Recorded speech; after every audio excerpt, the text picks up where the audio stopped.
Thank you. We move to the final question. This is the last one.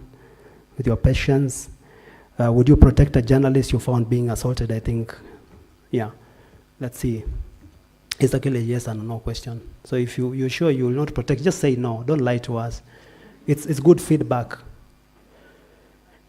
Kyoko, it's good feedback so that we know what to do and how to intervene. The good thing is that it's anonymous.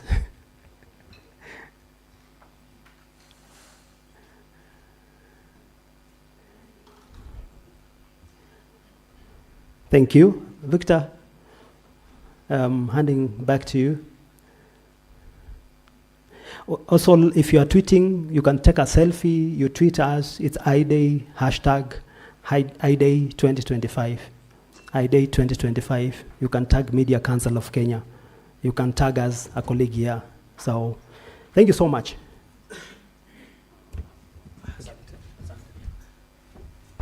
Mic. Do you think what people should introduce themselves? No. Okay.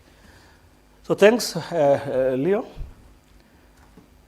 So we move then next. I want to, at this, as Eric told me, at this juncture, to invite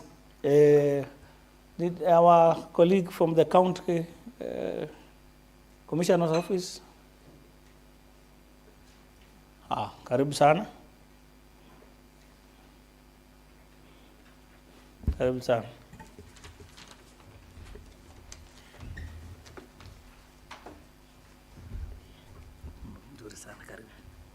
Asante. Good morning, all of you. I want to adapt the protocol as established by the first speaker. My name is Were Simiyu. I'm a senior deputy county commissioner for Nakuru East. But here I'm representing the county commissioner. He told me to come and welcome you to Nakuru. So that is exactly what I've come to do. Karibuni sana Nakuru. Si nimemaliza? Ama niendelee? Karibuni sana Nakuru. Feel secure. Nakuru is a secure town. It's a beautiful town. Don't be in a hurry to go back to Nairobi or other places that you came from. Try to see what Nakuru has. We are a city now, just like Nairobi, Kisumu, and Mombasa. We pride ourselves in that.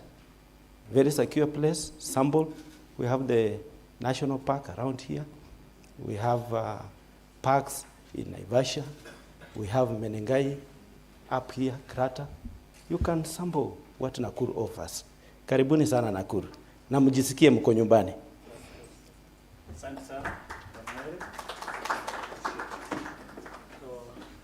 Asante sana Bwana Were. SG, for a minute. Yeah. You know, there are positions once you reach, you can never be ignored. So, Karibu sana SG.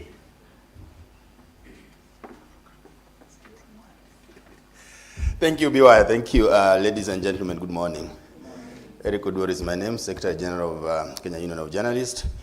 This is also a day that we sit and just reflect of what is going on as far as the safety of journalists are concerned, because journalists, like any other professionals, they deserve a safe environment where they are able to work and deliver as per the expectations of the public.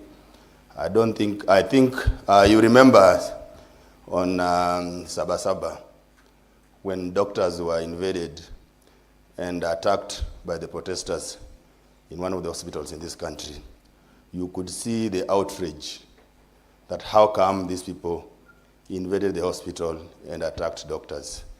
But when it happens to journalists, nobody talks about it. So it requires us to a little bit step up the campaigns and the advocacy for safety of journalists, just like any other professionals, because like it had happened to journalists before, this time around they attacked hospitals. Probably next time they'll attack the courts. Maybe the other day they'll also attack engineers, wherever they work. So it's very important that when we talk about safety of journalists, we should see journalists just like other professionals. And Victor was telling you why sometimes some of these things are surprising and concern to me.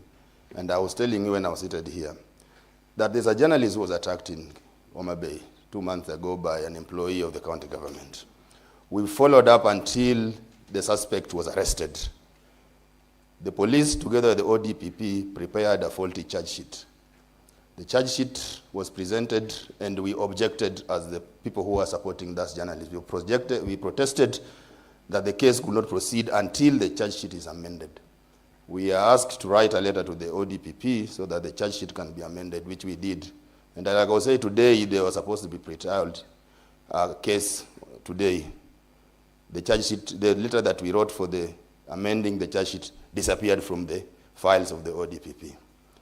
So if we are talking about these things, sometimes we have to follow, and I'm saying it because I know you said that there is a representative of the office of the ODPP, so that he can go back and tell the boss that journalists are not happy. If they can present a faulty charge sheet in court, they tell us that, write to us, we amend the charge sheet. The pre-trial was supposed to happen 2 months ago. They did not act on it. Today the pre-trial is going on. Now that letter has disappeared from the file. So who stole the letter from the file? And I think when we have such a day, those are the things that we're supposed to be talking about, so that we are able to assign and trace where the problem is. So today in the morning, I think it was a very sad day for me when I received that call from Homa Bay that, Eric, the letter has disappeared from the office. Ladies and gentlemen, let us protect journalists. If we do not have free and independent media, next time they'll attack you and nobody will talk about it. Thank you, ladies and gentlemen. And the UN Action Plan on Safety and Protection of Journalists talks of 3 Ps. See, the prosecution, prevention, and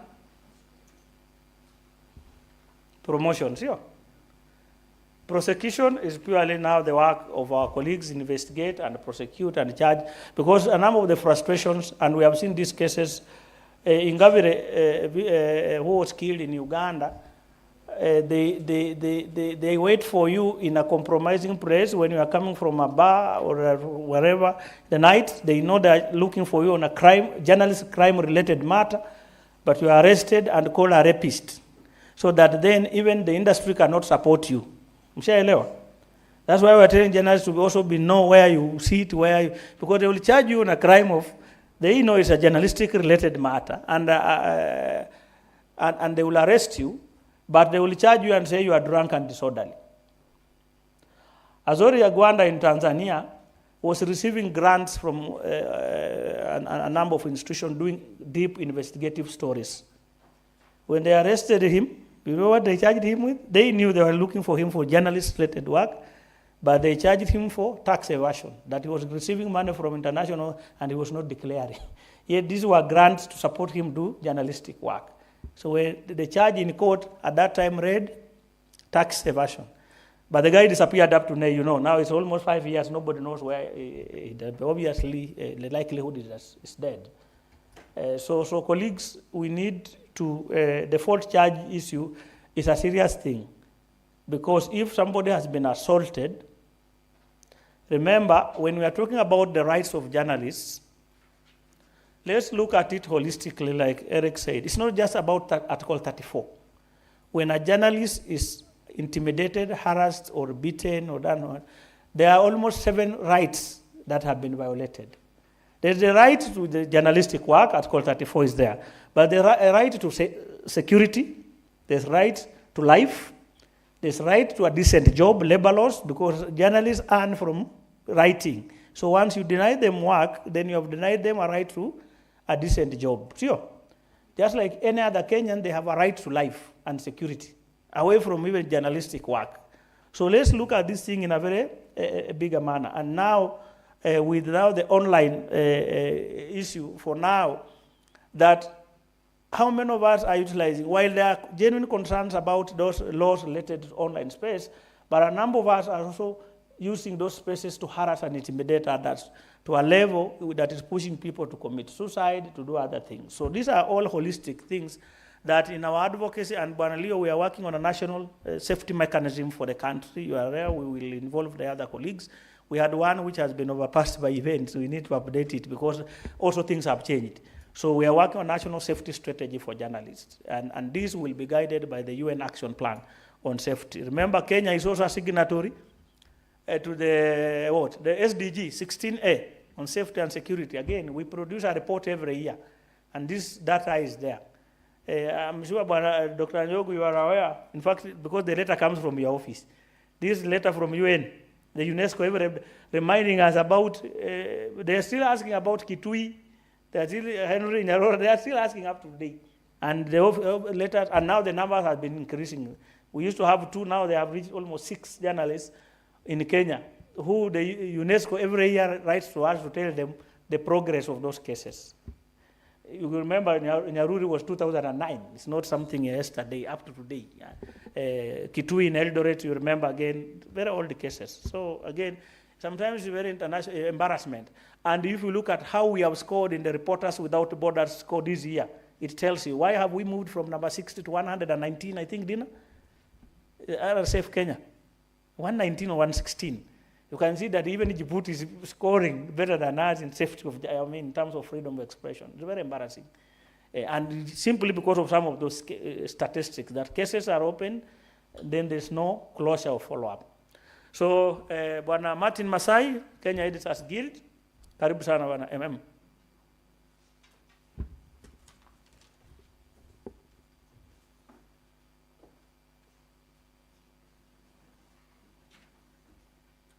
Asante sana, Victor. When you look at your program, you see that the president of Kenya Editors Guild ought to be the person on the stage. So this is not Zubeida Kananu. My name is Martin Masai. I'm a trustee of the Kenya Editors Guild, where I chair the Ethics, Media Freedom, and Media Freedom Committee of the Guild. So mimi niko hapa kama mtumwa na naomba tu nifanye kazi hii ya utumwa haraka haraka. Information Secretary, Mr. Temesi, the CEO of the Media Council of Kenya, representative from the county commissioner's office. It is a profound honor to join you this morning as we commemorate this day to end impunity for crimes against journalists. I speak here as a journalist, even as I am a media leader, deeply committed to safeguarding press freedom and securing justice for all those who dare to tell the truth. Today, we are not merely here to mark a date on the calendar, but to renew our collective conscience around the world, to renew our collective conscience. Around the world and here at home, journalists continue to face threats, intimidation, and even death simply for informing the public. For far too many of these crimes happening daily, and they remain unresolved. You've heard my predecessors here speak about these cases. Here in Nakuru, the case of a journalist who was shot last year still remains unresolved. And for us to keep the flame burning as keg, we recognized her as a media freedom warrior in the last convention held here in Nakuru. So, crimes against humanity are crimes against the truth and against democracy itself. We must therefore reaffirm that journalism is not a crime. Storytelling is not sedition. It's an act of public service, a service without which no nation can claim to be free or just. When journalists are silenced, corruption thrives, injustice deepens, and citizens are left in darkness. This is why we are all here today to make this call urgent to end impunity, uphold accountability, and protect those who protect the truth. Kenya has made progress, yes, but you have heard the numbers here. 1 step forward, 3 steps backward. Impunity still lingers. in the shadows and investigated attacks, online harassment, economic censorship, and political intolerance. At the office of the director of the DCI, between that office and the office of the director of criminal prosecutions, public prosecutions, the list is so long that we have kept submitting every year, yet no action, not even an acknowledgement that something is being done. It's like you're talking to a stone. And we will keep doing this every year. Be so sure we must do what priests do every Sunday. We'll come every time and call for action, because you're in those offices to do a service to citizens. We are not seeking favors as journalists. No, we're just insisting that bearer of the messenger, of the message, must be protected at all costs. So this is why we make this call. And I need to say here that we look beyond our borders to the region and to real-life examples of impunity that demand our attention. In Tanzania, things are still unfolding. You've just heard here somebody disappeared. We do not know how many are dead. When there's going to be light, we need to find out how many journalists are living or maimed. So this is all over, and we cannot just pretend that we are safe here in Kenya when it's terrible out there with our neighbors. Ladies and gentlemen, this year's idea reminds us that justice for journalists is justice for all. It compels government, civil society, and the media industry to act together, to investigate, to prosecute, to reform systems that fail victims, to make safety a right and not a privilege. So as we remember journalists who have paid the ultimate price and speak truth to power, to encourage, their courage defines the conscience of our nation.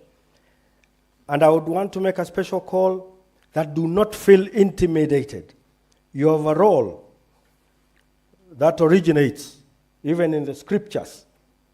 You must tell the truth to power.